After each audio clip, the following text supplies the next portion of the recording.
अरे देखो, यही है वो लड़की जिसके बाप ने कर्ज में जान दे दी थी। अब ये चिकन कबाब बेच रही है। इसके कबाब कौन खाएगा? गरीबों के हाथ का खाना भी कोई खाता है क्या? शहर के सबसे मशहूर रॉयल स्पाइस रेस्टोरेंट के बाहर हर शाम लंबी लाइन लगती थी। लोग दूर दूर से सिर्फ एक डिश खाने आते थे, चिकन कबाब। लेकिन उन ग्राहकों को यह नहीं पता था कि वह स्वाद किसी बड़े शेफ का नहीं, बल्कि किचन में काम करने वाली एक गरीब लड़की जोया के हाथों का था। जोया सुबह सबसे पहले रेस्टोरेंट पहुंचती, खुद मसाले तैयार करती, चिकन को अपने खास मसाले में मैरिनेट करती और फिर कोयले की आंच पर कबाब बनाती। उसकी माँ शबाना बचपन से उसे मसालों का सही स्वाद सिखाती आई थी। उस दिन भी रेस्टोरेंट ग्राहकों से भरा हुआ था। एक ग्राहक ने पहला निवाला खाते ही अपने दोस्त से कहा, यार ऐसा चिकन कबाब मैंने आज तक नहीं खाया। जिसने भी बनाया है उसके हाथों में सच में जादू है। भाई, जिसने ये कबाब बनाया है उसे मेरी तरफ से धन्यवाद कहना। मैं अगले हफ्ते अपने पूरे परिवार को यहीं लेकर आऊंगा।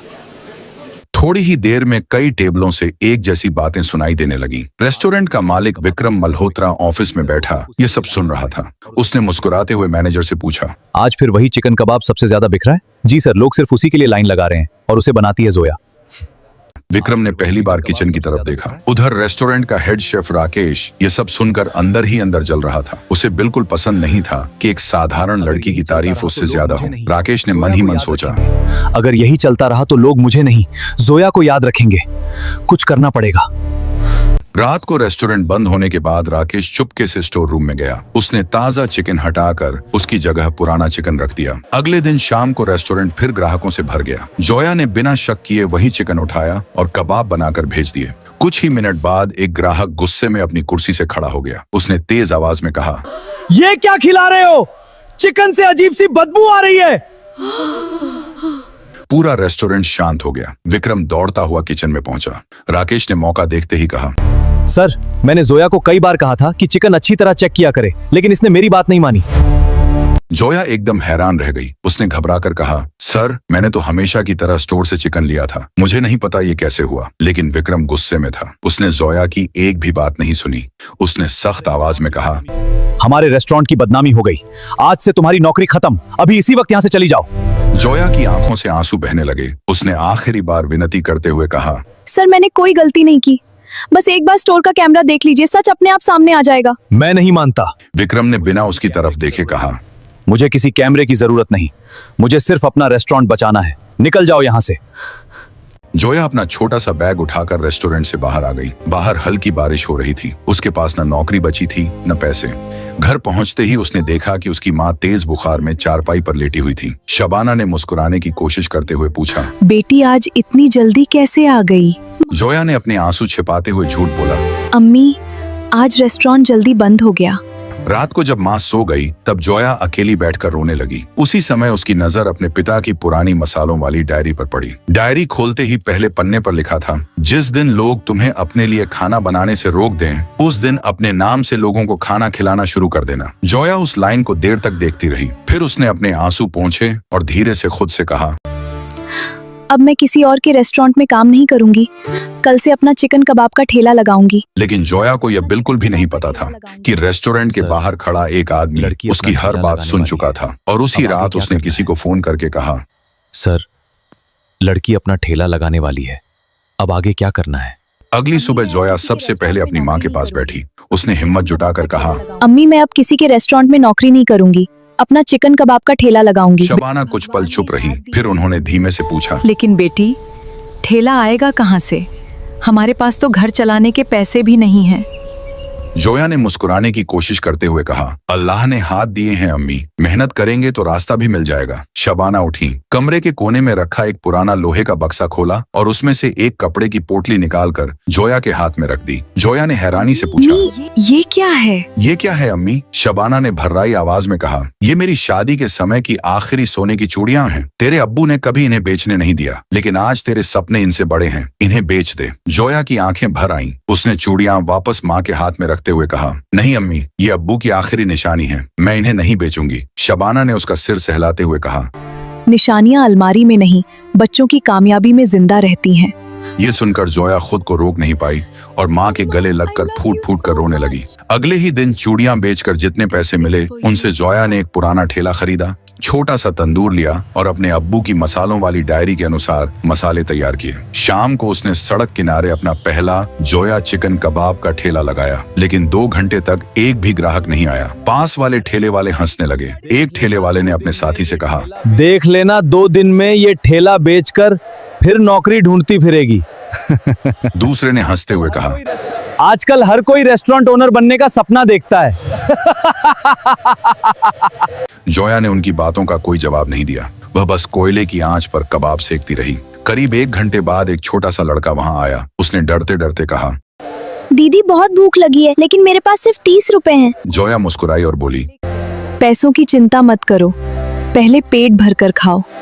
लड़के ने कबाब का पहला टुकड़ा खाया। उसकी आंखें चमक उठी। उसने खुशी से कहा, दीदी ये तो मैंने आज तक का सबसे स्वादिष्ट कबाब खाया है। उसी समय वहां से गुजर रहे कुछ लोगों ने उसकी बात सुन ली। एक आदमी ने कहा, अगर बच्चा इतना तारीफ कर रहा है तो चलो हम भी चखते हैं। जी आई। धीरे धीरे 5, फिर 10, फिर 15 लोग ठेले के सामने खड़े हो गए। कुछ ही देर में पूरा कबाब खत्म हो गया। जोया ने पहली बार अपनी मेहनत की कमाई हाथ में पकड़ी तो उसकी आंखों में खुशी के आंसू आ गए। उसने आसमान की तरफ देखकर धीरे से कहा, अब्बू पहला दिन अच्छा गया। लेकिन उसी समय सड़क के दूसरी तरफ एक काली एसयूवी आकर रुकी। गाड़ी में बैठा आदमी और कोई नहीं बल्कि विक्रम मल्होत्रा था। उसने दूर से जोया के ठेले पर लगी भीड़ देखी। विक्रम ने अपने आदमी से कहा, मैंने इसे रेस्टोरेंट से निकाला था, ये तो यहाँ भीड़ जुटाने लगी। उसका आदमी बोला, सर अगर ऐसे ही चलता रहा तो आसपास के रेस्टोरेंट का धंधा कम हो जाएगा। विक्रम ने आज भीड़ लगी है। कहा, आज भीड़ लगी है, लेकिन कल से इसके ठेले पर एक भी ग्राहक नहीं आएगा।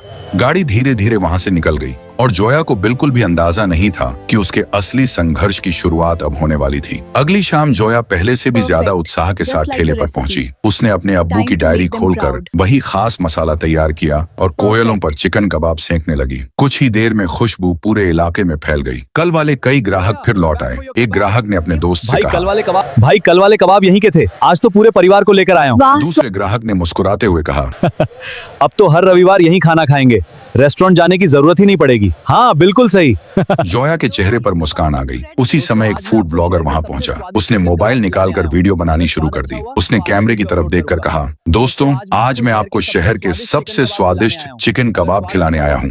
अगर स्वाद अच्छा हुआ तो आज ही वीडियो अपलोड करूंगा। जोया थोड़ा घबरा गई, लेकिन उसने पूरे मन से कबाब तैयार किए। व्लॉगर ने पहला निवाला खाते ही आंखें बंद कर ली। फिर उसने मुस्कुराकर कहा, वाह यही है असली स्वाद। दोस्तों अगर आपने यहाँ के कबाब नहीं खाए तो बहुत कुछ मिस कर रहे हैं। वीडियो रिकॉर्ड होते ही जोया की खुशी का ठिकाना नहीं रहा, लेकिन सड़क के दूसरी तरफ खड़ा विक्रम का आदमी यह सब देख रहा था। उसने तुरंत विक्रम को फोन करके कहा, सर एक बड़ा फूड ब्लॉगर इसकी वीडियो बना रहा है। अगर वीडियो वायरल हो गई तो इसका ठेला पूरे शहर में मशहूर हो जाएगा। विक्रम ने गुस्से में कहा, वीडियो वायरल होने से पहले इसका खेल खत्म कर दो। रात करीब 9 बजे भीड़ कम हो चुकी थी। तभी 3 आदमी ठेले के पास आए। एक आदमी ने सख्त आवाज में कहा, यही है जोया। जोया ने सिर हिलाते हुए कहा, जी कहिए। दूसरे आदमी ने जेब से एक कागज निकालकर कहा, नगर निगम की टीम है, तुम्हारे पास लाइसेंस है? जोया घबरा गई। उसने धीरे से कहा, मैंने लाइसेंस के लिए आवेदन दिया है, अभी बनकर नहीं आया। तीसरे आदमी ने बिना कुछ सुने ठेले को पकड़ लिया। उसने कहा, बिना लाइसेंस के ठेला नहीं लगेगा, इसे जब्त करो। जोया हाथ जोड़कर रोते हुए बोली, सर ऐसा मत कीजिए, यही मेरी रोजी रोटी है, मेरी बीमार माँ घर पर है। लेकिन उन लोगों ने उसकी एक नहीं सुनी। उन्होंने पूरा ठेला उठाकर गाड़ी में रख दिया। जोया सड़क पर खड़ी बस देखती रह गई। उसकी आंखों से आंसू लगातार बह रहे थे। उसी समय वही फूड ब्लॉगर वापस वहां आया। उसने हैरानी से पूछा, अरे आपका ठेला कहाँ गया? जोया रोते हुए बोली, सर सब खत्म हो गया।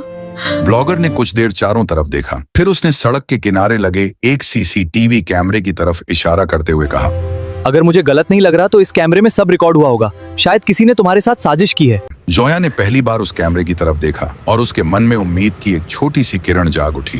पूरी रात जोया को नींद नहीं आई। उसकी माँ शबाना बार बार उसे समझाती रही। शबाना ने उसके सिर पर हाथ फेरते हुए कहा, बेटी अगर तेरे अब्बू जिंदा होते तो आज भी तुझे हारने नहीं देते।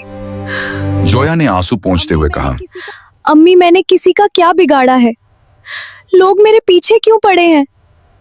अगली सुबह जोया और वह फूड ब्लॉगर उसी दुकान पर पहुंचे जिसके बाहर सीसीटीवी कैमरा लगा था। दुकान के मालिक ने पहले मना कर दिया। उन्होंने कहा, बेटी मैं किसी झंझट में नहीं पड़ना चाहता। बड़े लोगों से दुश्मनी मोल नहीं ले सकता। जोया ने हाथ जोड़ते हुए कहा, चाचा, अगर आज आपने मेरी मदद नहीं की तो मेरी माँ भूखी रह जाएगी। मैं सिर्फ सच देखना चाहती हूँ। दुकानदार का दिल पिघल गया। उन्होंने कैमरे की रिकॉर्डिंग चला दी। वीडियो देखते ही जोया की आंखें फैल गईं। उसमें साफ दिखाई दे रहा था कि नगर निगम की गाड़ी आने से पहले विक्रम का मैनेजर उन लोगों से बात कर रहा था। कुछ देर बाद उसने चुपके से एक लिफाफा भी उनके हाथ में दिया। जोया समझ गई, उसका ठेला कानून की वजह से नहीं बल्कि साजिश की वजह से उठाया गया था। फूड व्लॉगर ने गुस्से में कहा, अब तो हमारे पास सबूत है। मैं ये वीडियो पूरे शहर को दिखा दूंगा। लेकिन तभी दुकानदार घबरा गए। उन्होंने जल्दी से रिकॉर्डिंग बंद करते हुए कहा, नहीं बेटा, ये वीडियो बाहर गया तो मेरी दुकान भी नहीं बचेगी। मैं गरीब आदमी हूँ। जोया कुछ देर चुप रही। फिर उसने कहा, चाचा, आपकी वजह से मैं आपको मुसीबत में नहीं डालूंगी। उसने वीडियो अपने मोबाइल में भी कॉपी नहीं किया। फूड ब्लॉगर हैरान रह गया। उसने पूछा, तुमने सबूत क्यों नहीं लिया?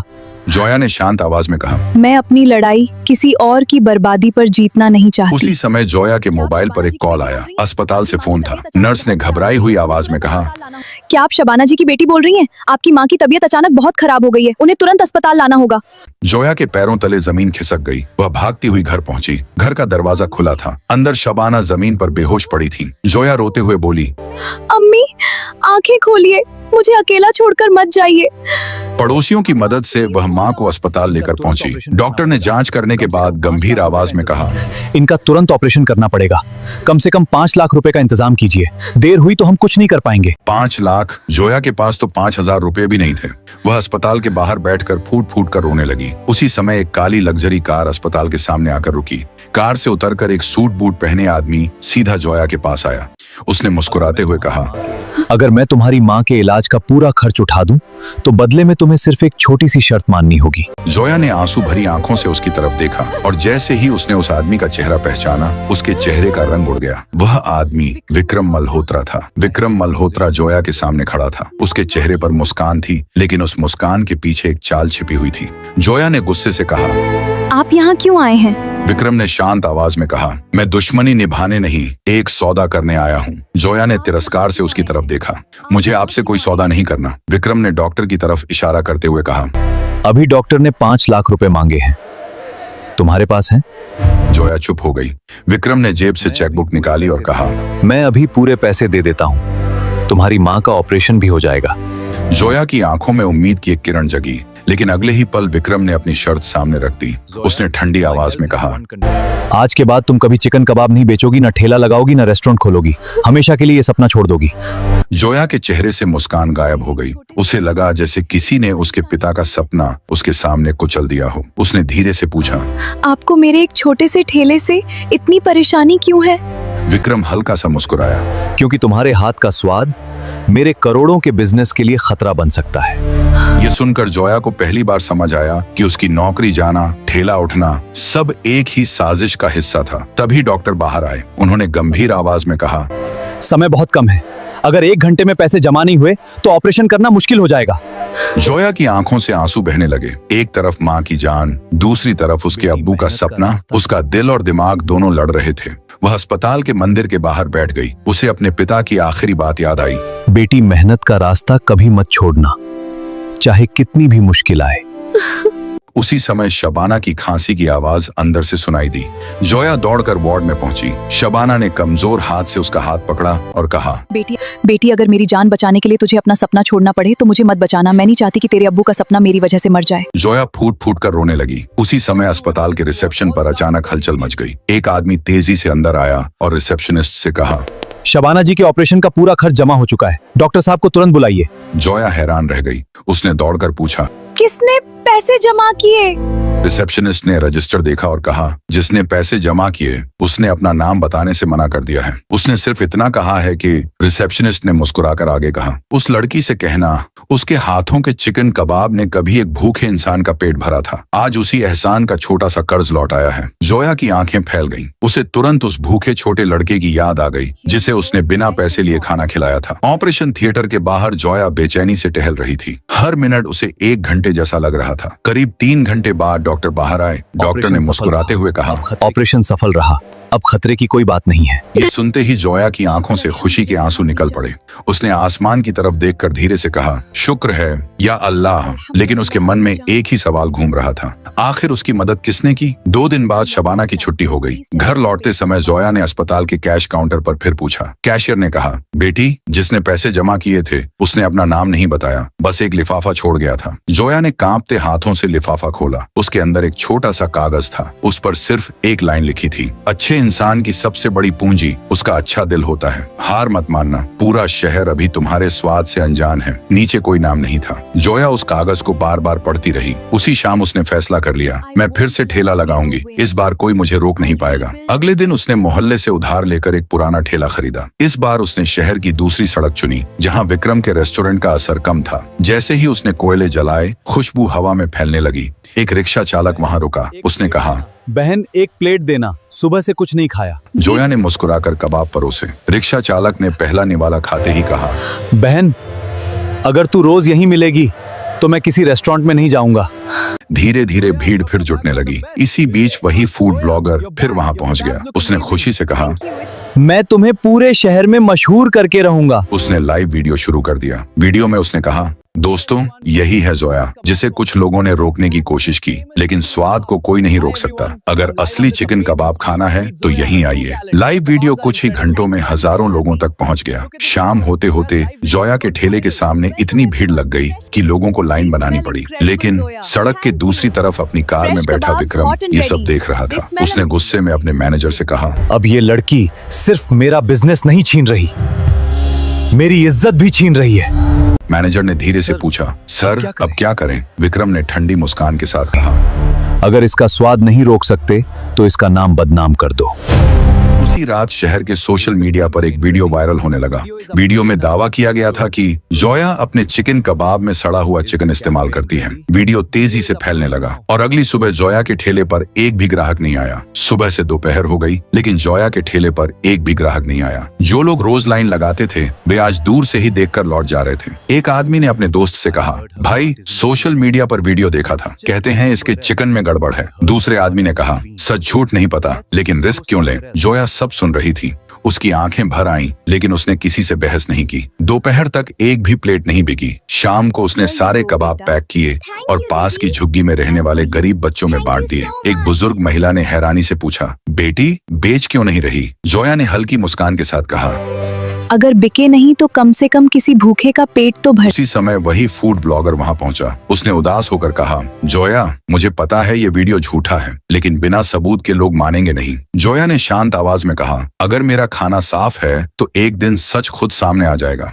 उसी समय एक सफेद कार ठेले के सामने आकर रुकी। उसमें से 2 अधिकारी उतरे। एक अधिकारी ने कहा, हम फूड सेफ्टी डिपार्टमेंट से हैं, हमें शिकायत मिली है कि तुम खराब चिकन बेचती हो। आसपास खड़े लोग तमाशा देखने लगे। विक्रम के आदमी दूर खड़े मुस्कुरा रहे थे। अधिकारी ने कहा, हम तुम्हारे मसाले, चिकन और पानी के सैंपल जांच के लिए ले जा रहे हैं। अगर कुछ गलत मिला तो हमेशा के लिए ठेला बंद हो जाएगा। जोया ने बिना घबराए कहा, सर, जितनी जांच करनी है कीजिए, मुझे अपने काम पर भरोसा है। सैंपल लेकर अधिकारी चले गए। 3 दिन तक जोया का ठेला लगभग खाली रहा। उधार बढ़ने लगा, घर में राशन खत्म होने लगा। एक रात शबाना ने अपनी आधी रोटी जोया की थाली में रखते हुए कहा, मुझे भूख नहीं है बेटी, तू खा ले। जोया समझ गई कि माँ झूठ बोल रही है। उसने रोटी वापस माँ की थाली में रख दी और कहा, अम्मी, जब तक आप नहीं खाएंगी मैं भी नहीं खाऊंगी। दोनों की आंखों में आंसू थे। अगली सुबह अचानक वही फूड सेफ्टी डिपार्टमेंट की गाड़ी फिर ठेले के सामने आकर रुकी। आसपास भीड़ जमा हो गई। विक्रम के आदमी भी मुस्कुराते हुए तमाशा देखने लगे। मुख्य अधिकारी ने सबके सामने रिपोर्ट खोलकर ऊंची आवाज में कहा, जांच में जोया के ठेले का चिकन, मसाले और पूरा खाना पूरी तरह सुरक्षित और उच्च गुणवत्ता का पाया गया है। शिकायत पूरी तरह झूठी थी। ये सुनते ही भीड़ में कानाफूसी शुरू हो गई। एक आदमी ने शर्मिंदा होकर कहा, हमने बिना सच जाने ही इसे गलत समझ लिया। लोग धीरे धीरे फिर लाइन में लगने लगे, लेकिन